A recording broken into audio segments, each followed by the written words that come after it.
No chance. There's no chance of a fair trial here. Lead Trump attorney Alina Habba is going on the offensive, continuing to muddy the waters about his election interference trial that just started days ago. This is political.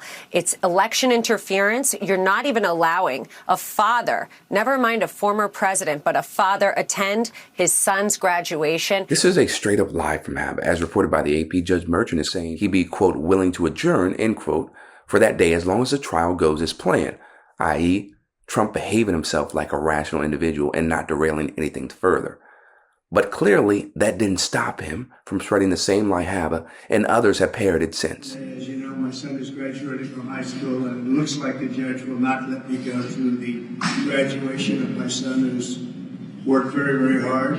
He's a great student. He's very proud of the fact that he did so well, and was looking forward for years to have graduation with his mother and father there. And it looks like the judge isn't even going to allow me to escape this scam. It's a scam trial. Let's not forget Passover, okay? Observant Jews have a right to go and pray to who they want and observe Passover. And this judge would not allow it, not for any of the attorneys. Habba is flat out lying again. Merchant has hinted that he's willing to take a break for Passover, but hasn't made the schedule clear yet because the juror selection process is still ongoing. It's just a sad state of affairs for the American people. I can assure you of that. While Habba is the most vocal and telegenic confidant stumping for Trump, his newest press secretary, Caroline Leavitt, is also putting in work to try to spread as much misinformation as possible. This is a witch hunt to try and tear down the leading presidential candidate in this next election. That's what we're dealing with here. This is a communist show trial in the middle of the media capital of the world. It is cruel.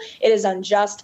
Frankly, I have lost faith in the United States of America. We no longer have an equal system of justice. Watching President Trump being treated like a criminal in this city that he helped build, by the way, when there are real criminals running free in the streets. But President Trump will continue to fight, not only for him, but for his family and for this great country. And that's why he's running for president. That's probably one of the dumbest rants somebody from Trump's team has gone on. We no longer have an equal justice system. We never did. It had nothing to do with rich white folks like Donald Trump. It had to do with how the justice system treated black and brown people. And the system is treating him like a criminal because he is. He is a criminal. I know that's her job to defend Trump, but it's laughable because while MAGA truthers and Trump's base will believe that and see it as truth, anybody with a brain, anybody with some sense knows that's a lie. It is the furthest thing from truth. But I have to imagine that it's a bit of a hit to the ego and psychologically disoriented. I mean, he is not in control of his future. He's handed that to his lawyers, and he has a jury that will have to ultimately decide his fate. And that's just not a position he's been in for his entire life, let alone the last 40, 50 years. Trump had the juror questionnaire in front of him as the others were then being questioned. He did look around the room as people were raising their hands and listing their jury number. They don't give their names, and then saying that they were leaving. He seemed weary of it by the end of it, frankly. I mean, he seemed bored and fidgety, as we have seen him any number of times. He often can't sit still.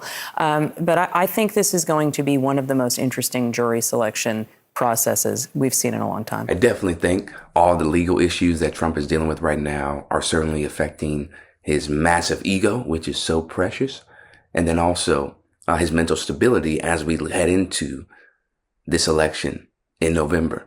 Now, do I think any of the outcomes in these trials where the jury is selecting or determining his fate is going to impact what happens in the election? I would hope so. I really would. And I hope that he wouldn't be allowed to run for president. But given what we know about our society and particularly this justice system when it comes to protecting white men, I really am not sure. I think it's very possible that it could go either way, where he's found guilty and he's still able to run, or found guilty and he can't run. So, yeah, that's where my head is at right now. For Rebel HQ, I'm Chris Williamson. We'll see you next time.